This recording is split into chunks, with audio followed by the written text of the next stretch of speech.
Gwe nanga wandyetaaze okwata omukolo gwo nga okwanjula embaga amazaalibwa baby shower kuhinjira n'ebirala bingi nkwanjula Glosh TV bakafulu b'okuba ebifaananyi n'okwata video era nga wandyetaaze okulanga wamu ne Glosh TV kuba ku namba y'essimu eno noti 75 noti 31 tweyunire oleme kwejjusa.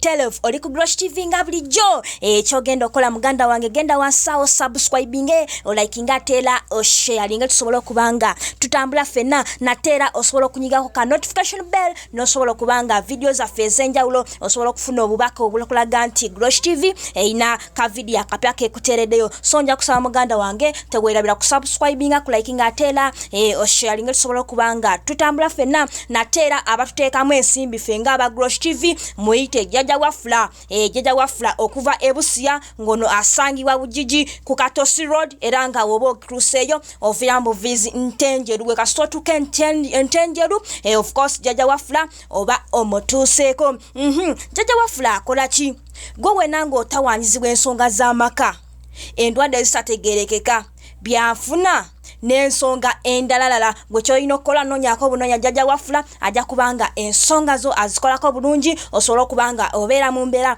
eyeeyagaza. Nkugambye nti ono bamuyita jaja wafula okuva ebusiya ng'ono asangibwa bujiji ku Katosi Road era nga woba otuuseyo oviiramu ntenjeru gwe kasita otuuka entenjeru jaja wafula munoonyeeko kanamba kana ak'essimu 0759 33 64 oba osobola okufuna ku jaja wafula era gwe kasita otuuka entenjeru gwe notinga kanamba kano ojayo bujja kasimuko ng'owandikamu akanamba kano nga jaja wafula omukoonako ng'omugala jaja wafula ndi wano ntenjeru nkoze ntya okutuukako awo nyininyini gw'oli. Nkugambye jaja wafula akola ku nsonga zino wammanga ensonga z'amaka otawanyizibwa endwadde ezitategerekeka ebyenfuna ye jaja wafula asobola okubanga abikukwasaganyizaako nosobola okubanga oteera ddala era tewerabira munoonyako kanamba kano onyongera okakuddiramu 0759 33 64 ye jaja wafula atuteekamu akasimbi fenga aba Glosh TV ne tusobola okubanga tukutuusaako stories zo ez'enjawulo eyo gy'oba toobadde nazo ne tubanga tuzikutuusaako nate weekend ebaddemu stories nyingi era nga stories ezibadde zitambula mu weekend zibadde mpitirivu. Yasooka nkuweeko ku outline ya stories neziba trending mu weekend. Tubaddeko n'essaga ya Freedom City, abantu abafiira wali mu Freedom City, police yavaayo nebaako ne byeyogera, ne tulaba ku bebe cool list ebyo nabyo tubiina. Tulina ka video ka Rema Namakula ng'agezaako okwogera ku mbeera eyaliwo ng'ali mu nkuuka ng'abantu bagezaako okumubuuza ways Eddie Kenzo atera still tulina performances ezabadde kwa Kamwes nga tuyingira omwaka obanga omwaka gujize that's January 2023. Omanyi abantu amu bakyagamba nti omwaka guno gukyabakaluubiriza okuba nti baguteeka mu mitwe gyabwe baali bamanyira 2022 naye omuntu ssaawa zino aba ayagala gamba 2023 yesanga 2022 kyekimujidde okusinga. So twafunye performances oka Akamwes tujja kuba tuzikutuusaako performances ezo mu bifo ebyenjawulo nateera omukulu King Saha abaddeko omugonvugonvu ennaku eziyise. So nono yavuddeyo n'agamba nti kati awuliranga alimuko kutwanyi agenda akuba ku matu. Nateera tulina story ya Spice Diana ne Shiba era nga Shiba yagenze n'ategeka extra concert wali ku Big Zone Nansana ate still n'agiteekayo ku Semde ne munywanyi we Spice Diana. Ajjukira Spice Diana aina concert nga 13 January wali Elugogo Cricket Oval. So abantu abenjawulo bavuddeyo ne ne boogera ku kintu kino nti Shiba ekintu kye yakoze si kirungi, ntayinza kutegeka ku lunaku lwe lumu ne munne kuba yagera tujjukira nti Shiba Spice Diana yagenda na performingirako Shiba we yali ategese zi concerts ezibaddewo emabegaawo. So abantu abenjawulo bavuddeyo ne baga nti ekintu Shiba kye yakoze si kirungi. So neyo story tujja kuba tugikuleetera osobola okubanga omanya biki betugezezaako okunoonyeza mu eno wiki. So muganda wange kyolina okola genda wansawo osubscribinge olikinga ate osharinge stories ezo zonna tujja tuba tuzikutuusaako mpola wano nga ku Glosh TV. Ate ng'era nyongera okujjukiza abatuteekamu ensimbi jjajja wafula okuva e Busia ng'onaasangibwa Bugigi Katosi Road era nga bw'oba ogendayo oviramu Ntenjeru. Jjajja wafula akola ki? Gwe wenna ng'otawanzibwa ensonga z'amaka, oyina endwadde ezitategerekeka, byanfuna, buzibu ki bw'olina, ebyo byonna jjajja wafula aba asobola okuba nga abikwasaganya n'oba ng'oteera ddala n'oba nga naawe osobola okubeerako mu mbeera eyeeyagaza. Jjajja wafula omufuna otya? Jjajja wafula osobola okumunoonyako ku kanamba kano 0759 33 64 46 gwe kasita otuuka Ntenjeru. Jjajja wafula munoonyeko ku kanamba ako osobola omukubirako mugambe jjajja wafula ndi wano Ntenjeru nkoze ntya kutuukako awo nnyini w'oli, osobola okubanga onkolako mu bizibu byendeese oba mu bizibu byennina ebyenjawulo nsobola okuba nti nange nteerera. So jjajja wafula ojja kubanga omufuna. Era nyongera okujjukiza gwe wenna nga wandyetaaze okulanga naffe aba Glosh TV, kyolina okola tunoonyeeko obunoonya kanamba kano ak'essimu era nga nekuwaaka waffe akanamba ako kabeerawo wansi kasembayo 83 akanamba nyongera okakuwa mulimu abatamu nga tajasobola kalaba wali wekali. So akanamba kaffe gwe wenna strictly this number is for business. Gwe wenna ng'olina business nga weetaaga okulanga naffe aba Glosh TV, ffe tunoonyeeko obunoonya kwene enamba 0750 3 gwe tukubireko obukubizi kwaka kanamba ogambe nti aba Glosh TV channel yammwe njiraba etambula ekikuba nandibadde nga nkola business nammwe tujja kubanga tukikwasaganya tusobola okubanga tukulangira ebintu ebyenjawulo wano ku Glosh TV osobola okubanga ekintu kitambula saale. So gwe wenna weekuumire bwekumizi ku Glosh TV tugenda kubanga tukuyitirako mu bitinitini ebadde mu wiiki eno.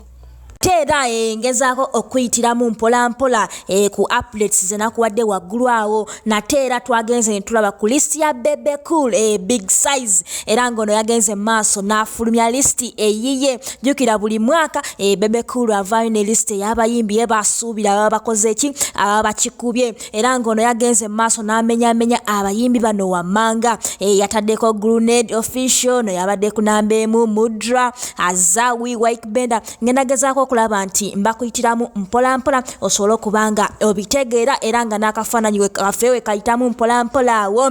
N'ateeka John Black number 5, Eddie Kenzo, Josie Chameleon, Spice Diana, Carol Nantongo, Shiba, Rickman, Katalian Kando, King Saha. Era nga abantu ab'enjawulo bavuddeyo ne beebuuza nti why this time nti Bebe Cool yataddeko King Saha ku listi ye kuba bulijjo abadde nga muzaala wanga ku listi ye tamussaako. So abantu ab'enjawulo bavuddeyo ne boogera ekintu kino ne bagamba nti lwaki Bebe Cool yavuddeyo this time n'amuteeka ku listi ye. Kayimba kikasuubira akabadde nti kalese King Saha ku listi ye.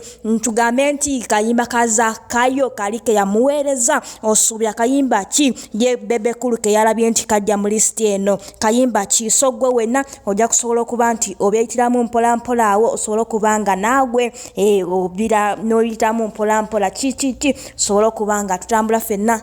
Tera nyongera okwongera embozi ya Spice Diana ne Shiba ate nga bano olutalo lubaluseewo masekati g'abafaani baabwe era nga Shiba yagenze n'awanika post oba alina we bamutimbye oba alinaka extra concert wali enasana ku Big Zone era ng'ono yakategeseyo olunaku lwe lumu ne munywanyi we Spice Diana olunaku lwalina show ye egenda okubeera wali ku Cricket Oval e Lugogo ennaku z'omwezi nga 13 Jan 2023 era nga abafaani bavuddeyo ne bagamba nti Shiba ekintu kye wakoze tekyabadde kirungi kuba kyaliwo yavaayo n'akuyimbirako mu concert zo ze wali otegese emabegaawo. So toyinza kuba nti wamukoze ekintu kino lwaki oba oteekayo show ku lunaku lwe lumu n'olunaku lwalina show ye. Kakati mbu tugambe mbu ogenda kuva eri oyimbe ku show ya Spice at same time ojja oyimbe neno ogenda kuba obikwasaganya otya? So abantu abenjawulo bavuddeyo ne bavumira ekintu Shiba teyagenze maaso n'akola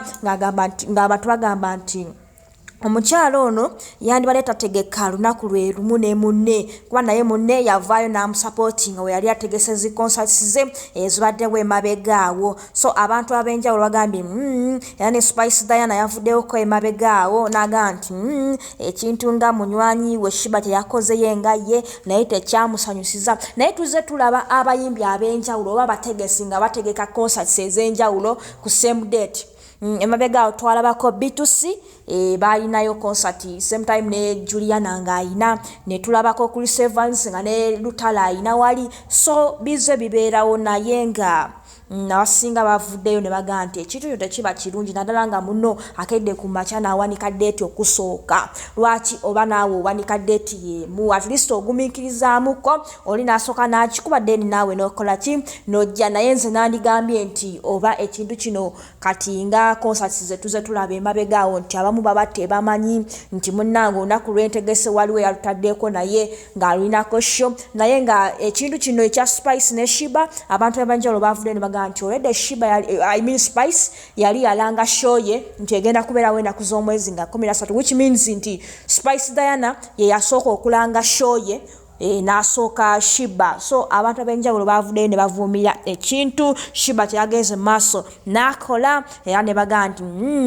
ekintu kye wakoze si kirungi. So ffe nga ffe aba Glosh TV tugamba nti gwewe njowulira emirembe osobola ogenda n'okola ki n'owagira kuba bano bonna bayimbi baffe ffe tuli mu ntalo ezo ani Tera omulabi waffe omulungi owa Glosh TV nyongera okugamba nti genda masa o subscribinge o likinga tera o sharinge osobola okunyiga ne notification bell n'osobola okubanga video zaffe ez'enjawulo zitwatuwaniseeyo ng'osobola okubanga oziraba gwe kasonyiga bunyizika wali ka notification bell buli video gye twatuwaniseeyo nga ba Glosh TV. Of course oba olina okufuna ka message akakulaga nti papa Glosh TV erina ka video kekuteereddeyo akapya genda okalabe. Natera nyongera okujjukiza atuteekamu ensimbi ffe ng'aba Glosh TV ne tusobola okubanga tukutuusaako stories nga bw'ozoziraba waggulu awo. Y'omukulu Jjajja Wafula okuva Busia ng'ono asangibwa Bugigi ku Katosi Road era nga bw'oba ogendayo oviramu Ntenjeru gwe wena ng'otawanyizibwa ensonga z'amaka endwadde ezitategeerekeka ebyenfuna n'ensonga endalalala. Gwe ky'olina okukola noonyaako obunoonya ku Jjajja Wafula ku namba y'essimu eno 0759 33 46 nkakuddiramu akanamba k'essimu 0759 33 46 y'omukulu Jjajja Wafula mukubire ng'omubuuza ku nsonga zino wammanga otawanyizibwa ensonga z'amaka endwadde ezitategeerekeka ebyenfuna byesibye gwe mukubire mwogere ku nsonga ezo ajja kubanga akukolako osobola okubanga naawe obeera bulungi osobola okubanga weeyagala. So nateera oyo Jjajja Wafula asangibwa wali Bugigi ku Katosi Road era nga oba ogenda oviramu Ntenjeru gwe kasootuka Ntenjeru ng'ojjayo kapeeni oba akasimuko ng'omukubirako kanamba kano kenkusomedde 0759 33 46 nateera nyongera okujjukiza gwe wena ng'oli eyo nga wandyetaze okuba nti olanga ne Glosh TV ekyoyina okukola waliwo akanamba kafe akabeera waggulu awo oba nyinza okakuwa 0750 31 gwe wena ng'oli eyo nga wandyetaze okubanga olanga naffe aba Glosh TV ng'olina business yo ng'osobola ogireeta ne tugikuba abantu mu maaso osobola okugireeta oba osobola otukubirako ku namba y'essimu eyo ne tuba nga tukwasaganya emirimu gyo ne tuba nga tusobola okulangira business yo nesobola okubanga etambula nga naawe ogifunamu. Tunoonyeeko bunoonya ngaffe aba Glosh TV ku kanamba k'essimu kano 07501203 ojja kubanga otufuna. So nja kusaba genda wansawo subscribinga likinga sharinga ate era commentinga sobola okubanga tutambula ffenna.